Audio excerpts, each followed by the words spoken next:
Le lieu a été créé en 2005 et l'année prochaine, en mai, il fêtera donc ses 10 ans d'existence. C'est un lieu qui permet une programmation de 5 expositions par an. Il faut permettre vraiment aux habitants, aux scolaires, vraiment à tous les publics habitant donc Fontaine, surtout Fontaine, mais également l'agglomération, de venir dans ce lieu pour former son regard à des choses quand même qui sont différentes, avec évidemment une médiation.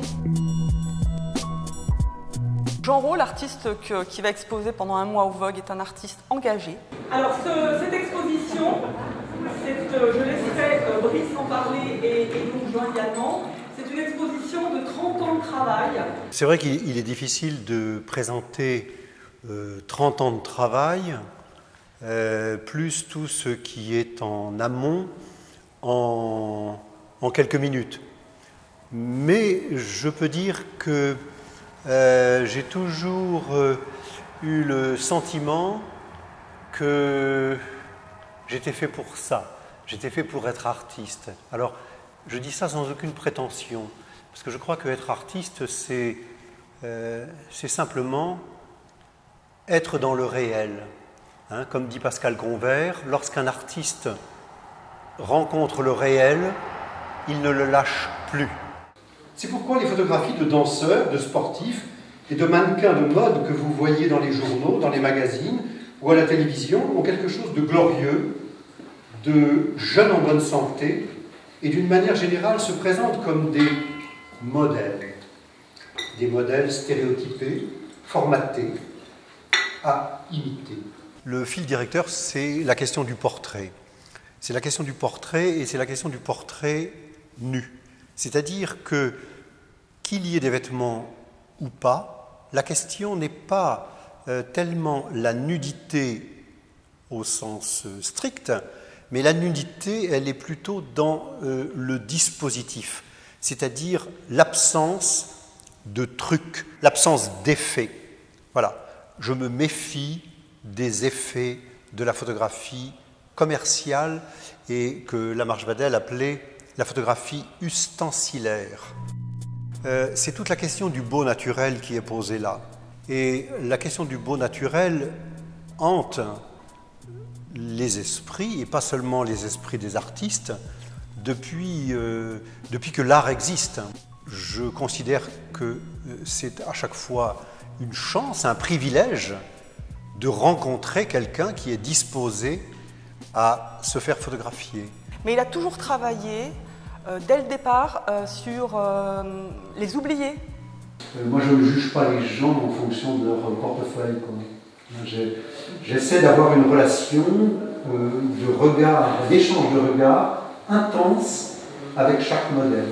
Je photographie majoritairement des femmes et majoritairement des femmes qui répondent à des annonces que je passe dans la rubrique offre d'emploi.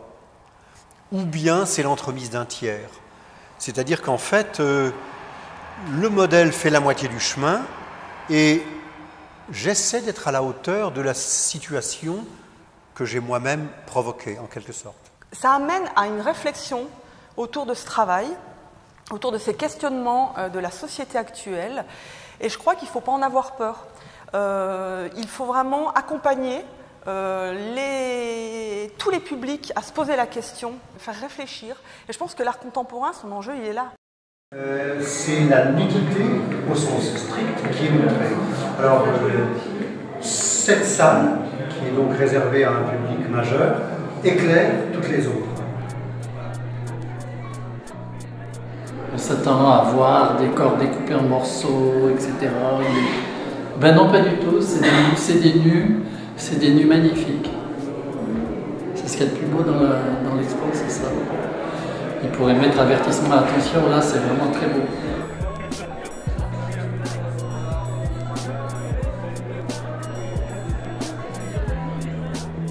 Le Japon est un pays extrêmement paradoxal, extrêmement nourrissant pour un artiste. Au Japon, les créatures de la nuit avec lesquelles je travaille et qui composent le livre qui est publié à l'occasion de cette exposition, ces créatures sont elles-mêmes des artistes. Des gens qui se déguisent, qui chantent, qui dansent, mais des choses quand même ancestrales, autour du déguisement, d'une sexualité différente. Si mon travail est un peu boudé, c'est bien parce que je crois qu'il dérange et que, comme le disait encore une fois Lamarche Vadel, c'est un travail de militant sans mot d'ordre. Le travail de Jean Rau, il est d'une grande cohérence artistique, politique. Et donc, en fait, je trouve que c'est très très intéressant et c'est une démarche audacieuse que je voulais saluer. C'est un artiste qui a quand même été reconnu tardivement à cause de ça, justement parce que ça gêne. Et l'année dernière, il y a 7 de ses œuvres, 7 de ses photos qui sont entrées au Centre Pompidou, ce qui montre quand même que l'institution par excellence de l'art contemporain trouve que c'est une démarche forte et audacieuse aussi. Voilà.